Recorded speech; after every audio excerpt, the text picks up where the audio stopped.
So this is our linear system, and number 4, okay? This is our linear system, and this is our matrix. So we can write down this way: x1, x2, x3, x4, and b. So this b is the constant, okay, or the number that sits at the right side of our equation, okay? And we could write down like x1, x2, x3, x4 as x, y, z, okay, or something else.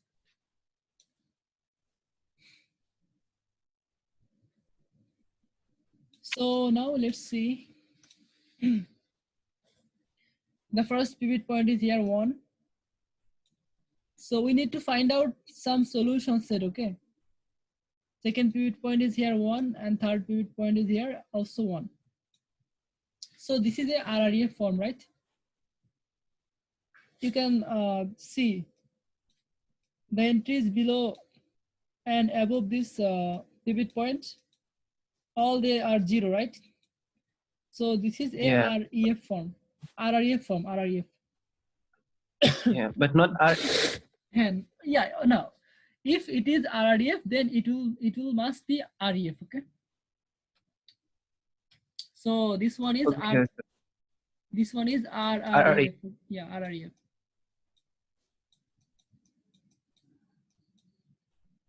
But not REF. No, if this is RREF, then it must be REF also. Okay. But we don't get the 0 at the bottom. Like we should be 0 at the bottom. All the elements should be 0. No. That is not the condition. That is the condition for to become it either REF or REF. Okay. That is the condition. Oh, got it. That is not mandatory. Okay. That is not mandatory.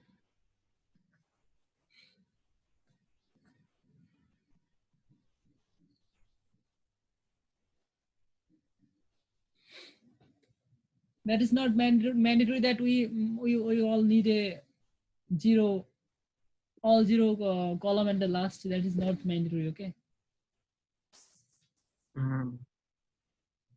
Oh, so how we have been here? Okay. So if I write down the corresponding linear system for this matrix, so it will look like this way. You see, we have x1, x2, x3, right? So we have a value here. That means 1 into x1, that is x1, equal to x1, and then we have a value also here. So minus 7 into x4, that is minus 7 x4, and equal to, it will be 8, right? Okay. This is our first row. And the second row we have on here. So x2 into 1, that is x2, and we have 3 and x4. So x4 into 3, that means 3x4, equal to 2. Okay. So x2 plus 3x4 is equal to 2. And then we have x3 with 1. So x3 and plus x4 with 1, that means x4 equal to minus 5. So x3 plus x4 is equal to minus 5. Okay.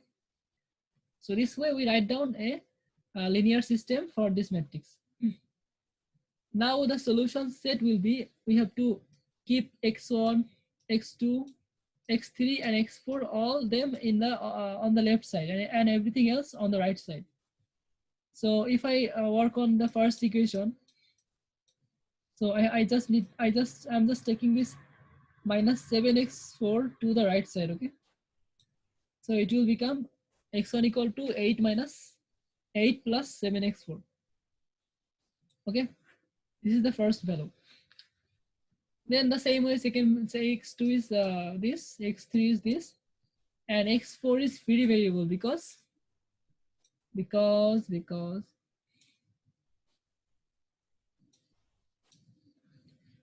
this is our first pivot point, second pivot point, third pivot point, right? So we don't have any other row below here. So that's why this variable, this is free, okay? This variable is free.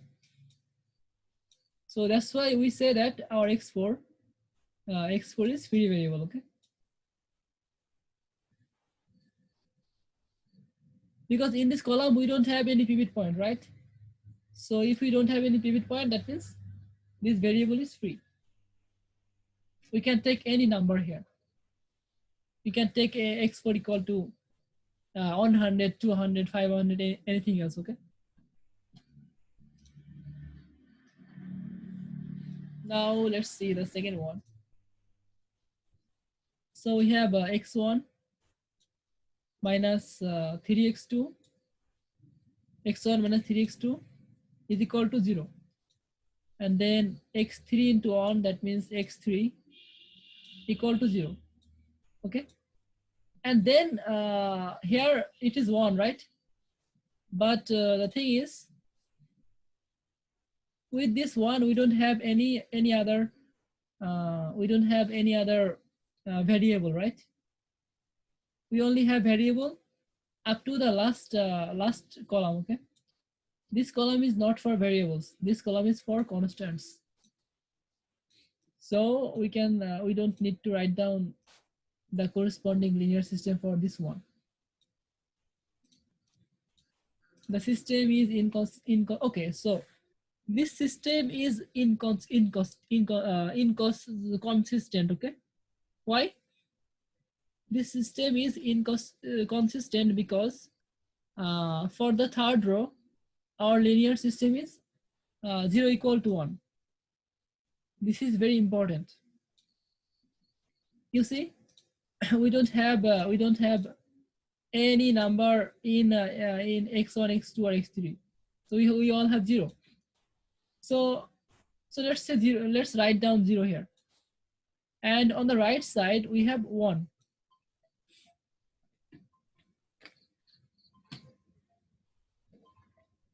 Oh, let me check.